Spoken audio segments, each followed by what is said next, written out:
Hello, my friends. This is Natasha, founder of On Purpose Projects, bringing you another tip about how to create a high performance business website. Today, I want to talk about project management, website project management. So, if you're a marketing manager or a founder of a small business and you are finding yourself working with a web team and sort of feeling confused and not really sure, or feeling frustrated, like communication is difficult, I just want to let you know that it's completely normal. And I'm going to teach you kind of how to get around that. When I started as well running a tech business, I was zero tech. Like even to this day, my tech ability is so low, and I run a tech team of full stack developers and work in tech every single day.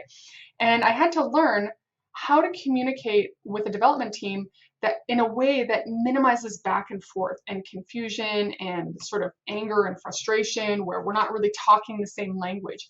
Because when you're working with tech people, and I say this because I've sort of become bilingual in the sense of knowing how to talk to them, but also knowing how to talk to the client in terms of organizing what my client is saying and putting it in a way that my development team will know exactly what needs to be done.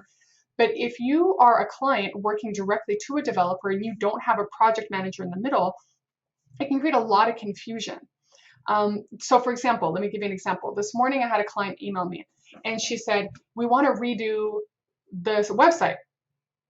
And I was just thinking, are they redesigning the website? And then I said, I'm not really sure what you mean by redo the website. Can you tell me what you mean by redo the website? And she's like, oh, well, we want to refresh the website. We want to start from scratch. I was like, just confused because the site had just gone live like a year ago. And I was like, I don't know what you're asking. Are you sure you want me to like remove the website and start again? And she's like, yeah, exactly. And I said, no, we got to get on a call. Like, this is not correct. This cannot be right that you want to take down a $20,000 website and start from zero. So we got on a call and I said, I'm like, talk me through this. What are you trying to do? And she's like, oh, well, we want to update the staging site. We want to replace the staging site with, we want to take the live site and put that stuff over on the other site. And I was like, oh, okay. Like, so she wants to replace what's on the staging site with the live site. I said, okay, so she didn't want to, you know, redesign or revamp, so she was completely using the wrong terminology. So if I had followed her original request, the site would be completely gone. So she, in the sense, so, but if I was a developer and I literally followed her instructions, what she was telling me to do was to remove the website. And that would have been really a big mistake to make. And it was just because of a communication problem. So again, if you don't have a project manager, this is how you talk to tech people. Okay, and again, I adore tech people. I run a tech team. I would die for my team. I'm so blessed to be working with them. But there are certain ways that you do and do not talk to people who work in tech. Tech people generally, developers generally are very left brain. They are very A, B, C, D. And this is why they can do what they do. Very logical, very process driven. I respect this so much because I can be kind of all over the place. And so they are very, this is what's happening, this is the plan, and they need literal instructions. So, for example, like if you say, can we make this bigger? We want to make this picture bigger. To a developer, that doesn't mean anything. Okay, we want to make it bigger by 20%. We want to make it bigger by 12 pixels.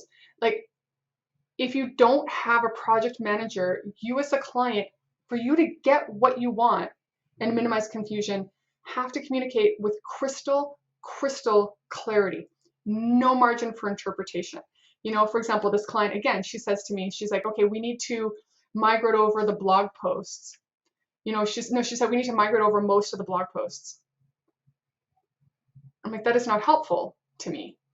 So which blog posts? Can you send me the exact links of the blog posts you want, or a list of the ones you want to stay and the ones you want to go? And, oh, we only want the new ones. Well, what do you define as new? New as in 10 years old? As in 6 months old? Like, what is new? Like, if you're not a left brain thinker, this can be very difficult, because you're sort of, what you're thinking, it makes sense. I completely understand. I'm the same way. Like, I think I want this. Why can't you mind read? Why don't you know exactly what I want? However, when you're working with dev people, you have to train yourself to literally communicate.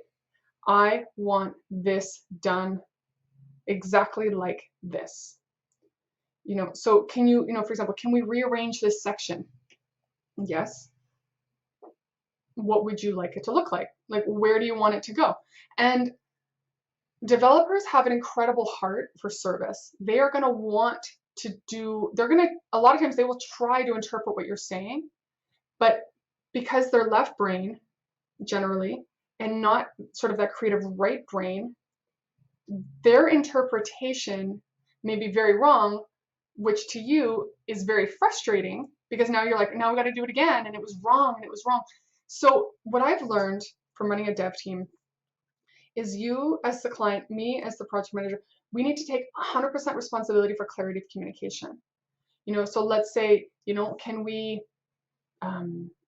whatever the edit is, can we change this header to something darker? Again, that's not helpful to a developer. That is not information.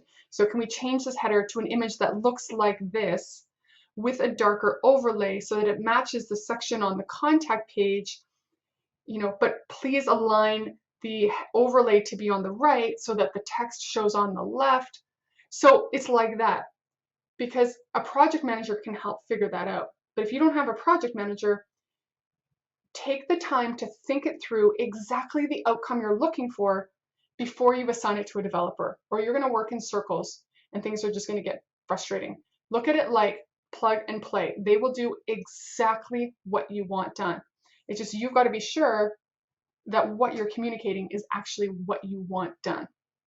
And if you can do that, fast, clear, fast, lightning fast results, you will see.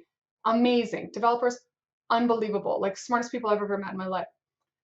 You got to just make sure they're going in the right direction. And that really comes down to us as the communicator. Are they pointed in the right direction? Do they have everything they need? Is it perfectly clear? Is there any margin? Eliminate all the margin for interpretation. Again, plug, play, let them go, let them do their thing, get out of their way, but making sure your direction is precise, crystal clear, could not be interpreted wrong, written down, and if there's any confusion, that's clarified. But yeah, that's where you're going to find a lot of confusion, is if you're not working, like I said, not working with a project manager and you're not a tech person, it can cause a lot of confusion, a lot of miscommunication, and a lot of revisions. So try to avoid that, become a crystal clear communicator, and you'll just see things will change and become so much better. I'll talk to you tomorrow.